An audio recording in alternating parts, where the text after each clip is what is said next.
Hello everyone, எல்லாருக்கும் வணக்கம். எல்லாரும் எப்படி இருக்கிறீங்க? இன்னைக்கு நிறைய பசி அப்படின்னு சொல்லி கொஞ்சமாக மெக்கரோனி செய்யலாம் அப்படின்றது தான் என்னோட தாட் ப்ராசஸாக இருந்துச்சு.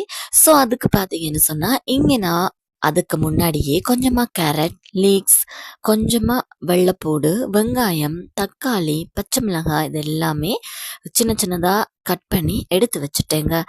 இந்த பக்கம் பார்த்தீங்கன்னா அப்படியே மெக்கரோனி அவிஞ்சு வந்துட்டு இருக்குது. ஸோ இதெல்லாம் எடுத்துட்டு தான் செப்பரேட்டாக எடுத்துட்டு நான் செய்ய போகிறேன். இப்போ கொஞ்சமாக பாத்திரம் ஹீட் ஆகினதுக்கு பிறகு ஆயிலில் கொஞ்சம் வெள்ளைப்பூடு, அது கூடவே வெங்காயம், அப்படியே பச்சை மிளகாய், தக்காளி இது எல்லாமே போட்டு நல்லாவே வதக்கி எடுத்துக்கிறேன். அதுக்கு பிறகு இது கூடவே கொஞ்சமாக லீக்ஸையும் கேரட்டையும் போட்டுட்டு நான் நல்லாவே வதக்கிக்கிறேன். ஸோ இது கூடவே உப்பு, மஞ்சத்தூள், மிளகாத்தூள், மிளகுத்தூள் இது எல்லாமே போட்டுக்கிறேன். காரத்துக்கு ஏற்ற வகையில் நீங்கள் எப்படி ஸ்பைசியாக சாப்பிடுவீங்களோ அப்படி போட்டுக்கோங்க. நான் இதுக்கு தேவையான அளவுக்கு போட்டுட்டேன். ஸோ இப்போ இருக்க மெக்கரோனியை அப்படியே அதுக்குள்ளே போட்டு மிக்ஸ் பண்ணி எடுத்தால் சும்மா அருமையான மெக்கரோனி ரெடி.